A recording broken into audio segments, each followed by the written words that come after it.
Hi, Kevin McMullen again with AuthenticGolf.net, author of A Blueprint for Golf Excellence, Building a Swing You'll Never Forget. I wanted to talk today about some of the things we should be mindful of when we're doing the first two foundational exercises in the book, Imprint and Slow Flow. There's some things that we need to review or keep in mind when you guys are sending me video. You're not paying attention to some details, and we just want to make sure we're practicing correctly because, like Dave Pell says, practice makes permanent. So let's get practice perfect so that permanent is perfect. Okay, the first thing I want you to do is when you practice imprint and slow flow, I want you to set down your visual cues. Here I got a fiberglass driveway marker, cost $1.99. You can buy it at Home Depot or Lowe's. And you set that down on your target line. Then you set down some type of visual cue or reference point for the ball.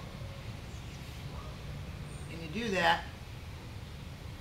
that so that you can begin getting a customer assimilated to proper references.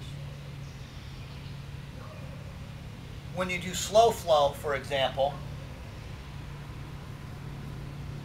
you want to swing down, and when your hand is opposite the ball position, release the trail hand and let the club release down into extension position.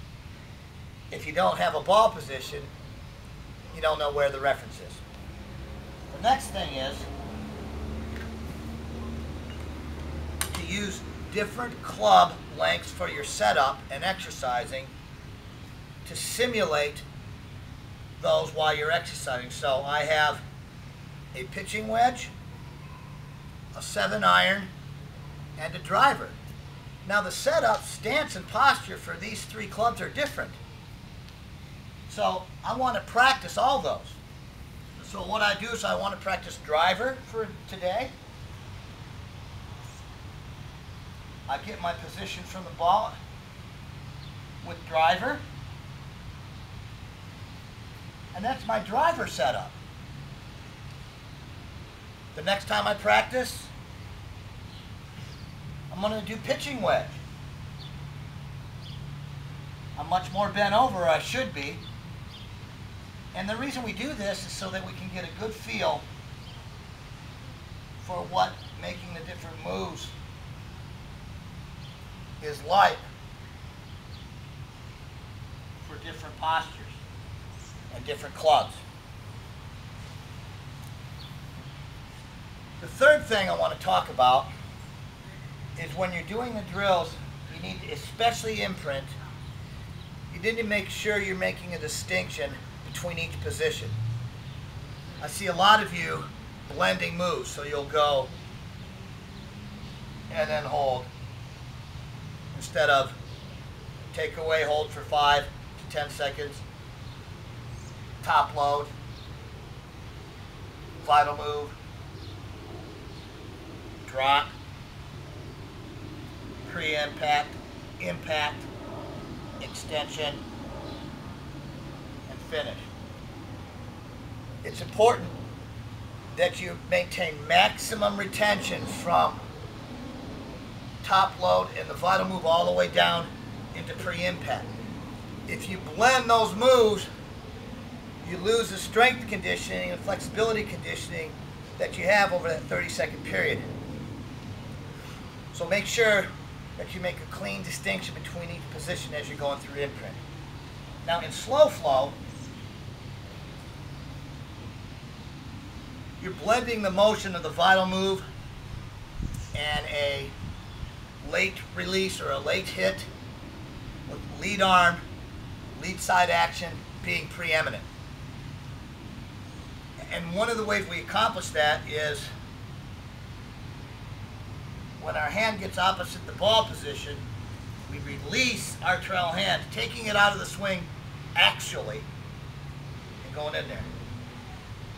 I see a lot of players when they're practicing this move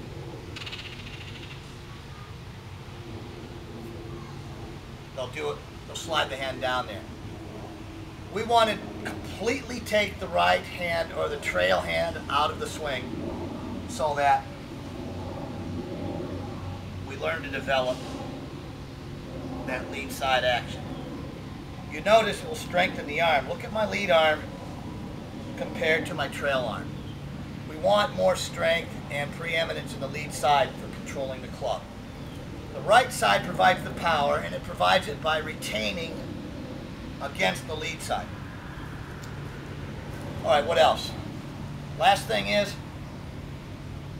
and I know this from personal experience because I'm still battling this to this day, believe it or not, you want to maintain your flex in your knees and your ankles.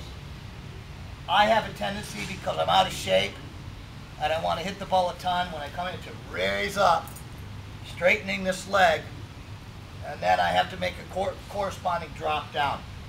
We want to keep the flex, keep our tush out, keep our angles, watching ourselves in the mirror that we don't raise up, and then when we make the vital move, maintain our spine angle and make sure our tush is pushed out and our hips rotate around, not out. You don't want to push out. So maintain your angles at whatever you set up at.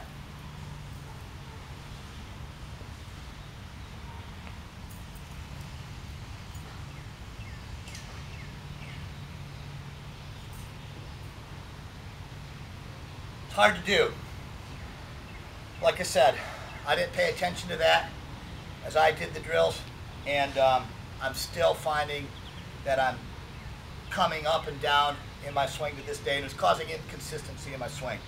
But if you work on it over time, you'll get better at it. I'm improving on it as well. So that's a basic overview of some of the things you want to look for in the Imprint.